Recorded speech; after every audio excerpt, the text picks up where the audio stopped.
The Death App, a Chinese horror story. NockNock, the app that solves everything. In the sprawling neon-lit city of Chengdu, where millions of university students chase their dreams through crowded dormitory corridors and late-night study sessions, there lived a boy who made one terrible mistake. His name was Wei Chen. He was 19 years old, fresh from a small town in Sichuan province, and he had just been accepted into the Chengdu Institute of Science and Technology, one of the most prestigious engineering colleges in southwestern China. He was the first person in his entire family to attend university. His mother had cried at the train station. His grandmother had pressed a red envelope into his hands and told him to make them proud. Wei Chen had every intention of doing exactly that. The college had one strict rule. All first-year students were required to live in the campus dormitories. Wei Chen didn't mind. He was excited about everything. The campus, the laboratories, the independence, and most of all, the Freshers' Night, a grand welcome celebration held every year for incoming students, where by long-standing tradition, everyone was expected to arrive with a dance partner. Wei Chen had never had a girlfriend. He had never asked a girl out in his life, but from the very first day of orientation, there was one person he couldn't stop thinking about. Mei Ling. She was in his engineering batch, sharp, confident, laughing easily at things that made other people nervous. Wei Chen had watched her from across the lecture hall and felt something he had no name for yet. He gathered every scrap of courage he possessed and asked her to be his partner for Freshers' Night. She smiled and said yes. He floated back to his dormitory 3 feet off the ground. That evening, Wei Chen arrived outside the girls' dormitory early, too excited to wait in his room. But when Mei Ling appeared at the entrance, she was not alone. Beside her stood Zhen Hao, a third-year student, broad-shouldered, expensive watch, the kind of casual authority that comes from knowing you own every room you walk into. He looked at Wei Chen the way a landlord looks at a stray cat on his property. Before Wei Chen could speak, Zhen Hao grabbed him by the collar of his shirt and shoved him hard against the wall. "You're a first-year student," Zhen Hao said quietly, which was somehow worse than shouting. "And you asked my girlfriend to Freshers' Night." What followed was not a conversation. Zhen Hao and 3 of his friends beat Wei Chen thoroughly in the dormitory courtyard, while Mei Ling stood to one side and looked at her phone. Nobody intervened. Nobody even looked up. From that night onward, Zhen Hao made Wei Chen's life a systematic misery. He and his friends appeared wherever Wei Chen went.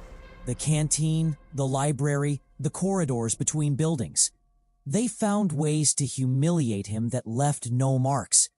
They gathered outside his dormitory room at night and made noise until 2 or 3 in the morning, then laughed as they walked away. Wei Chen stopped eating in the main canteen. He took longer routes between classes to avoid certain corridors. He stopped sleeping properly. One night, 3 weeks into the semester, Wei Chen lay on his dormitory bed, staring at the ceiling, too exhausted to sleep and too anxious to study. He picked up his phone and scrolled through it without seeing anything. He was about to put it down when he noticed something on his home screen, an app he had never installed. NockNock.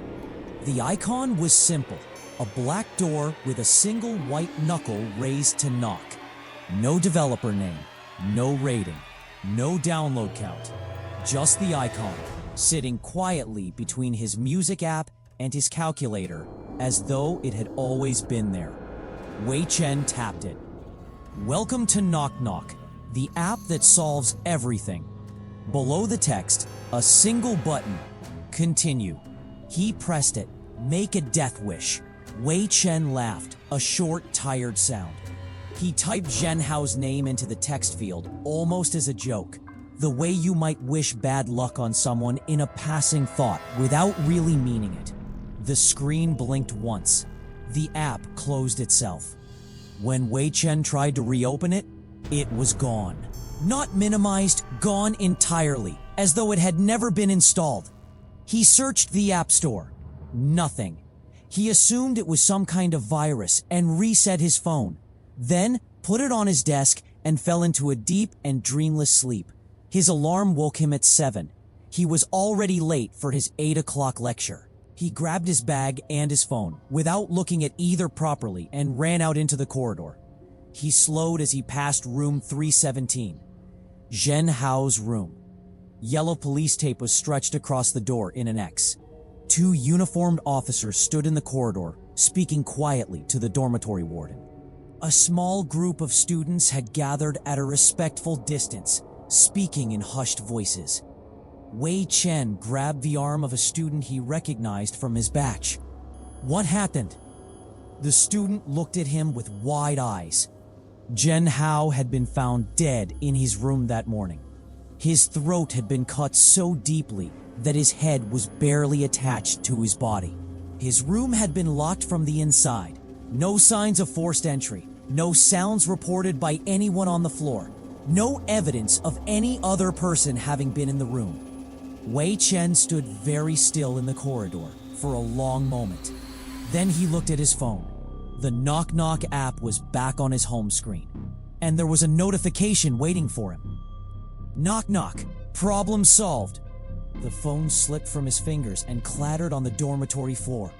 He picked it up with shaking hands and immediately tried to delete the app. It wouldn't delete. He tried again and again.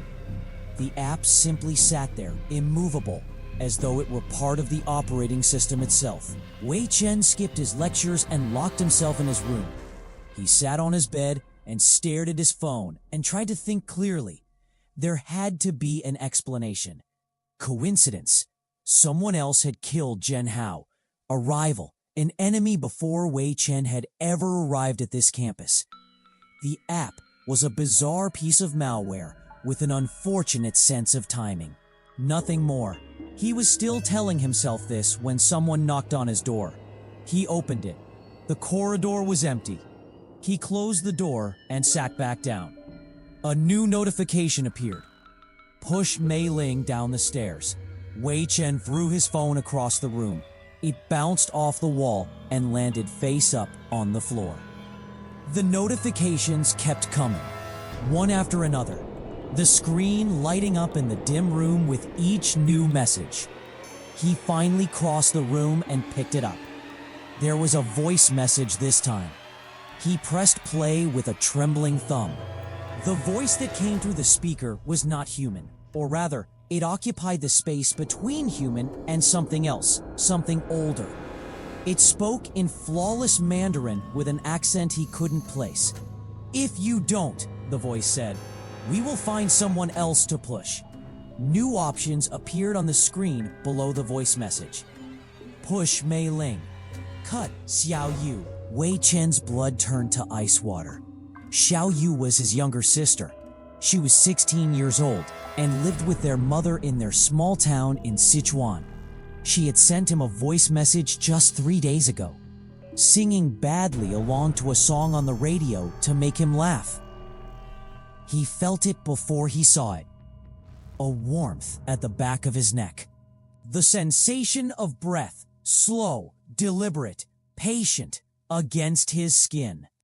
Something was standing directly behind him. He couldn't turn around. His body simply refused. He stood completely rigid, facing the wall, the phone in his shaking hands, while whatever was behind him waited.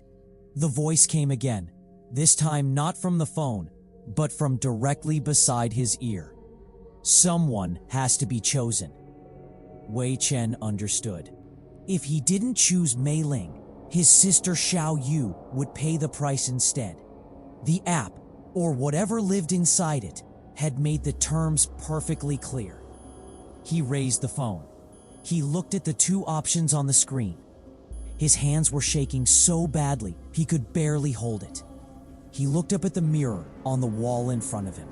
In its reflection, standing directly behind him was a shadow.